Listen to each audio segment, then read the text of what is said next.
Hello, everybody, and welcome to this week's episode of the Infinite Potential of Being Human podcast.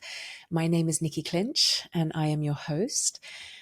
I am super excited to be diving in today into this topic. It's a tender topic, it's a vulnerable topic, and it is something that so many of you would have found yourself in, or maybe you're experiencing it now, or maybe it's something that has taken place for you in the past that has left you with question marks.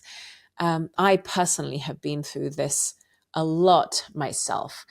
And so I know that it affects a lot of people. And I think that what I'm going to talk about in this video, and I hope that what I'm going to talk about in this video is going to be really, really, really helpful for you.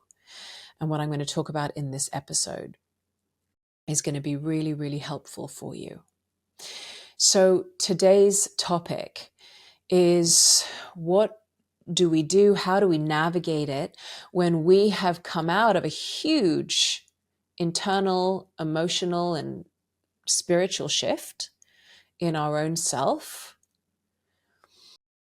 and we start to experience a misalignment and a disconnect with our partner or who we're in a relationship with?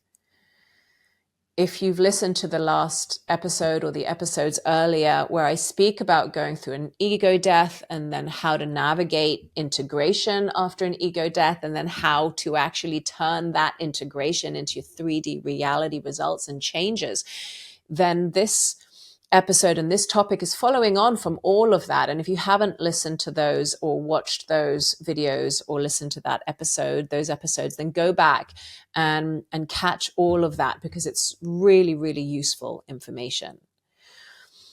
So today it's like, how do we navigate our life, our relationship, ourselves? And where do we go from here when you've come out the other side of a huge shift and you suddenly realize that the connection and the depth, the emotional depth and the intimacy that you have with your partner and who you're in a relationship with suddenly feels so out of alignment? It's like suddenly putting on an old pair of jeans and they don't fit anymore. And you're like, damn, those are my favorite pair of jeans. What am I going to do now? And so in this episode, I want to talk about that experience, what usually takes place when we start to experience this moment. And then what are the most common pullbacks that happen? Either the pullback into going back into the old way to try and not rock the boat, or the inability to be in the not knowing. So you immediately want to start making big, bold choices like ending the relationship way before you're really, really sure about how to navigate this moment of misalignment. I also want to talk about, how do you then take actions and trust what actions to take so that you can utilize this moment for real evolution, growth, maturation, transformation for yourself and for your relationship. So everybody wins. And that is, of course, the ideal situation. So let's dive in. So setting the table, setting the context, you have just done some really, really deep work. And you've had a massive growth spurt. You have come out the other side of a huge ego death. You are standing on new ground. You feel like you are quite literally a new version of yourself or a new identity. And your reality feels different. You feel different. What used to feel normal and familiar and that you could tolerate and felt like enough just doesn't seem to fit anymore. And then you go back home and you enter your life and your relationship, and you start to notice over the days or the weeks, oh no, we don't quite fit right now. It feels out of alignment. What I used to find okay and tolerable suddenly just feels completely intolerable now. What used to be a way that we connected just doesn't feel authentic to me now. How I used to deal with particular parts of our relationship and intimacy just doesn't feel true to me now. Wow. So what do we do? And so the first thing I want to touch on is the experiences that are really common to come up in those moments. Those are the moments when it's really, really common to experience real waves of fear and terror and panic. And it can activate and trigger the survival pattern and the survival mind that you're about to lose something that you love and lose something that you know. And loss is an instant activation to the survival mechanism. So that alone, especially when it's deeply connected with the heart, so that alone can be a massive trigger point. And you can get absolutely flooded with fear, panic, shame. I should never have done this. I've done the wrong thing. Suddenly you've gone from this blissful, beautiful, euphoric state of expansion to, oh my God, what have I done? How can I go back? I shouldn't have rocked the boat. I feel ashamed about what I've done. I feel guilty. I'm a bad person. I'm going to lose everything. And you can be inundated with all this experience. Or you can have the other extreme where you feel so righteous and arrogant and judgmental and irritated with your partner because they don't get where you are now, and you feel unseen and you feel unheard, and they better change immediately. They better be better. They better grow up. They better be more conscious because you deserve better now. And you can find yourself kind of going into this very armored, protected state. Both extremes are survival led. So what's actually happening is the heart, which is the most tender, honest, truthful part of our states of consciousness. It's like the gateway to the soul. When that is activated, because your partner is probably the closest person that you've opened your heart to, and there is any kind of remotely possible threat to the heart, it will feel like the biggest threat to your survival mechanism. And all those old patterns can start rushing up and flooding you. Protect, protect, protect, armor, control, anything to try to resist or manage the reality that you are now in the complete unknown. Who you were in this relationship and how you know how to be in this relationship has gone. It's quite literally no longer in existence. But who you're becoming and what the possibility of this relationship and the connection that you have together and the intimacy that you could have together and the possibility that you could have together, well, that hasn't come yet. So you're in this really unknown space. And that unknownness is so intolerable for the human mind. It is so uncomfortable. It is so vulnerable. It is so tender that the most common way to react to it is going back into the old protection, armor, control, and survival. So that is the first main problem that you may find yourself in. And so I want you to be able to be aware of what actually is happening on a body-mind level. It'll feel like an attack, an attack of your old patterns and your old identity and your old way of being. And it'll feel really, really charged. And so your ability to stay really conscious and really present and not get pulled back into this survival is to be able to hold what's taking place with the context of consciousness, of awareness. That when it is that charged for you, that is not the time to make any decisions at all.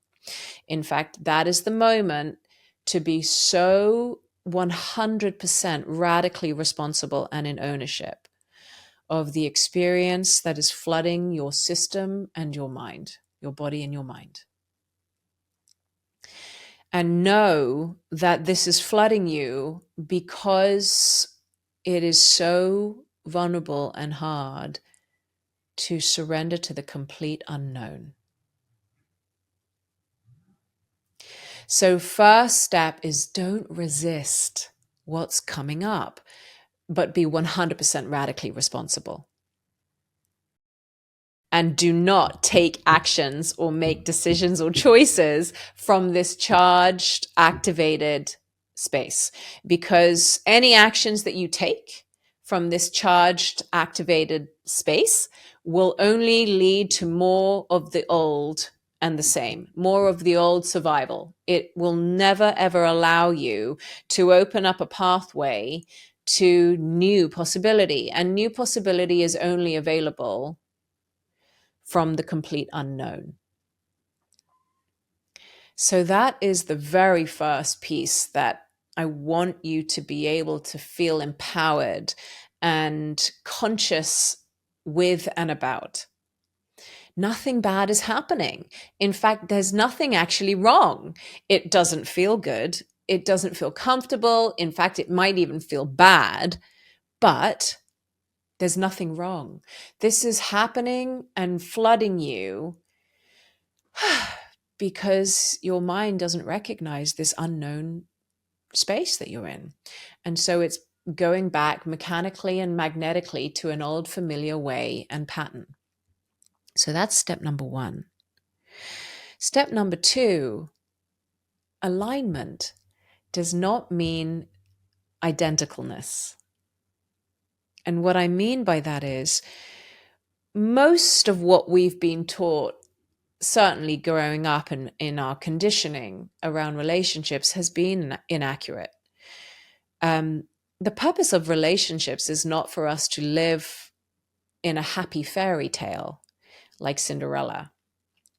The purpose of relationships is for spiritual evolution, meaning there's an entire context from which the relationship is brought into existence that is in the context of growth and evolution and maturation. Meaning there's only so far we can get in our own maturation, just on our own, before we need an intimate mirror to mirror back to us the parts of ourselves that we cannot reach on our own, so that we can continue to heal those aspects of our childhood, outgrow those aspects of our past, all those early years that were shaped and imprinted through mother-father, which is our original relationships with intimacy. Those are still frozen and entangled. Those threads are still frozen and entangled in our body, mind, and our nervous system, and our mind, and our brain mind. And it's only through an intimate mirror of an intimate relationship that can mirror back to us the pieces of ourselves that we can't reach, so that we can heal in an even deeper way and evolve and mature in an even bigger way. So alignment does not mean identicalness. It does not mean that you both have to be in identical spaces and places. It does not mean that you have to want identical things or feel identical things or even be in identical places in your growth. Alignment is when you are being so true and honest to yourself. And you are sharing that with your partner. That is alignment. Alignment is when you are not betraying yourself, abandoning yourself, lying to yourself, twisting yourself into a pretzel to try to fit the relationship and your partner. Alignment is when you are so true to you and they are true to them, and you share that truth with each other.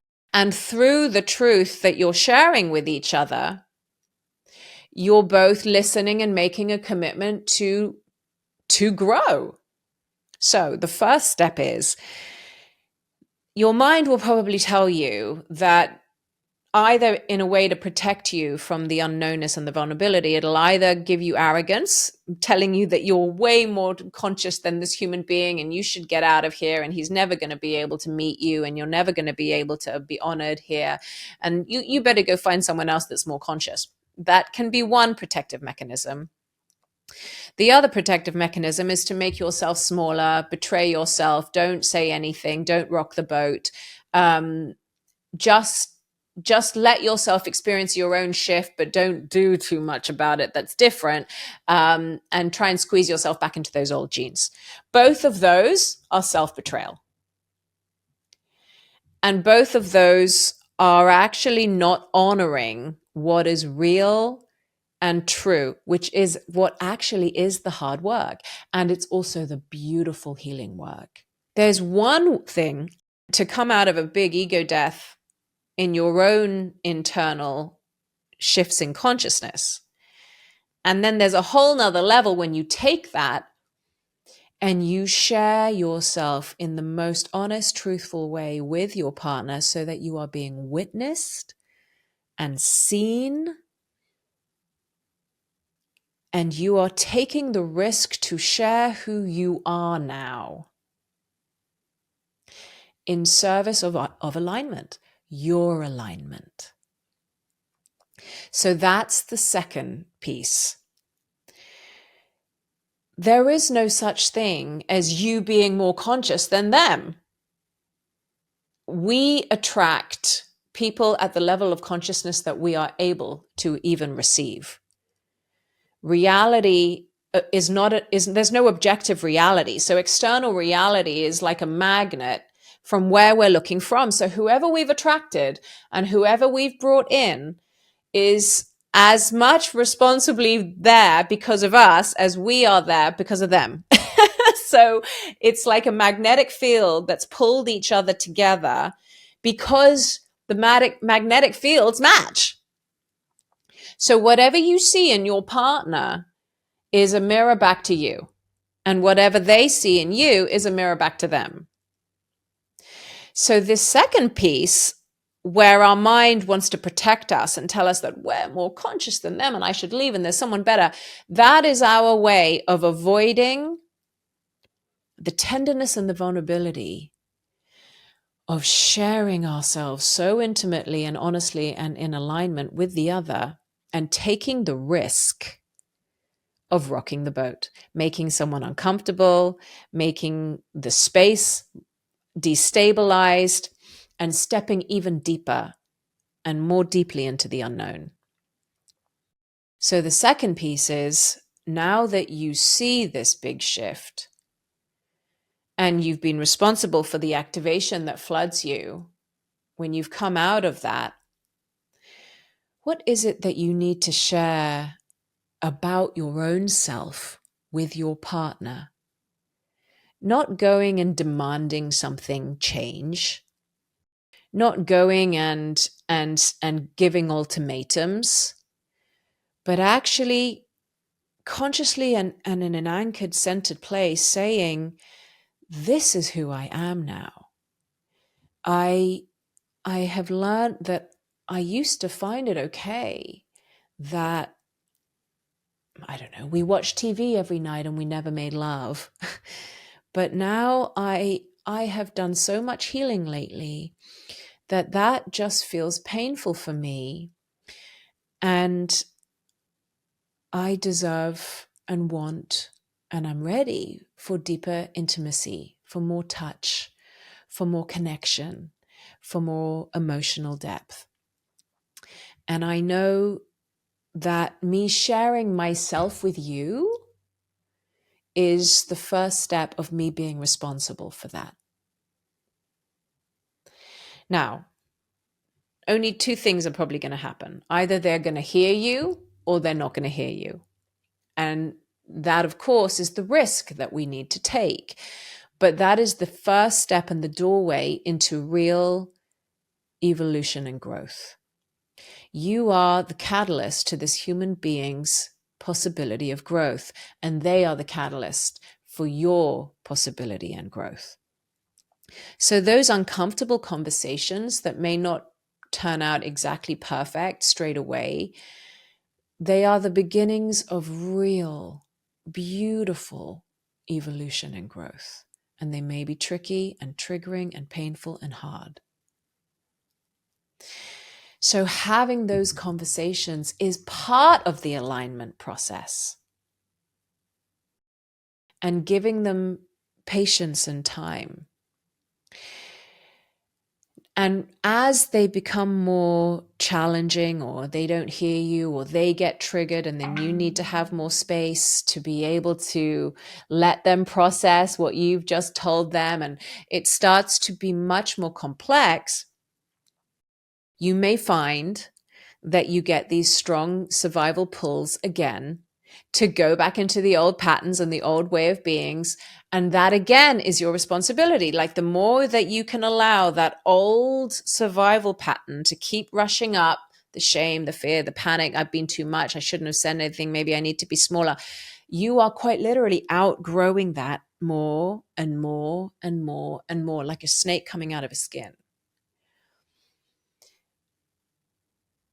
If your number one commitment is your own alignment and integrity and truth, then everybody wins.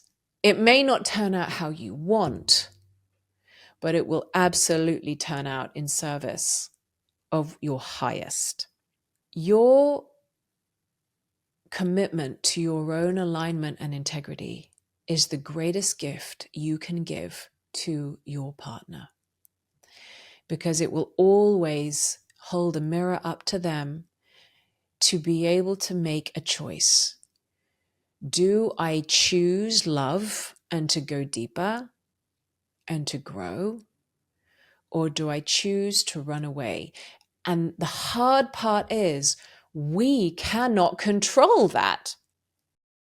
And betraying ourselves and holding ourselves back and keeping ourselves smaller is ways that we try to control that. But when we're coming from that control and manipulation and betrayal, nobody wins. In fact, you don't honor your own alignment, and then you don't invite them to grow. So can you see that you can't actually control the outcome, but what you can control is how you show up as you and who you're being every moment? Now, most people, one of the biggest fears that people share with me when they go through huge maturation is, am I going to lose the things that I have in my life, like my relationship? And I'll always say, if it is meant for you in your highest, you can't lose anything. Meaning, if you are honoring you and staying so in alignment to your own integrity and truth, how could you possibly lose anything? That doesn't mean that you won't experience grief and loss and pain. But when you are so committed to that in yourself, you will always win. So I think the last thing to know is relationships are like entities in themselves. There's two human beings that have their own individual stories and their own individual fields. And then there's the entire entity of the relationship that has an energetic resonance to it. The most survival, static, unalive thing for that entity is lack of growth and stagnation. One of the biggest mistakes that takes place in relationships is that we stop honoring and telling the other person the truth of who we are. We stop telling ourselves about the truth of who we are in service of trying to keep the relationship, in service of trying to stop the relationship from ending, in service of trying to save the relationship. But as soon as we do that, we are in survival, and the aliveness of that entity stays stagnant and stuck. So the third piece is, please know that if you are in a committed relationship, the biggest gift that you can give to the relationship is the ability to go through another growth spurt. And that means destabilizing what you have had and allowing new possibility and rebirth to come through, which means the relationship is constantly alive, like a plant growing out of the ground, like a tree growing out of the ground. And we have to be willing to let the old go to open the possibility of the new. And so the third most important point is that these moments, as uncomfortable and painful and challenging as they may feel, they are moments of growth and beauty and aliveness and truth. They're good. So, call to action. If this resonated with you, then please know that when you find yourself in this situation, this is actually a gift. This is a moment for possibility and rebirth for yourself and the person that you love. We may have to be willing to experience some uncomfortableness, taking a risk, the possibility of loss, but it would be all in service of aliveness and transformation. So I hope that you have found this helpful. If this has resonated for you, then please do hit the like button and subscribe to our channel and stay along to watch for the next episode, where I will be teaching about the Tree of Light medicine that I worked with when I went to Peru. A very, very powerful psychedelic medicine that helped bring up all the lower frequencies of shadow and energetics of anger and resentment and pain that I had been carrying from generational patterns and ancestral patterns that I had inherited, but also through my life, and how I purged and cleared that from my system, and how it was one of the hardest pieces of work I've ever done, but such a profound shift in who I am in my life. Please do go home, pick up your journal, and just for the moment, just start with just stream of consciousness journaling about everything that landed for you in this episode. And then start to write clearly, what are the biggest points when you look at your past relationships where maybe these points had shown up for you, but you didn't have the context on how to hold it, so that you can learn from what didn't work in the past using the information from this episode, so that you are so ready for the most extraordinary growth and intimacy and connection and expansion as you move forwards. If you want to go back and watch any of the old episodes, please do. There is so many things that I have been able to share with you here as how to navigate through an ego death, how to navigate and go through integration, how to turn your internal shifts into 3D results in your life. And do please subscribe to this channel, because there's many, many more episodes coming that I think will be of great help and benefit to you. Also, please do share in the comments below. Let us know how this lands for you. Thank you so much, everybody, for watching, and I'll see you in the next video.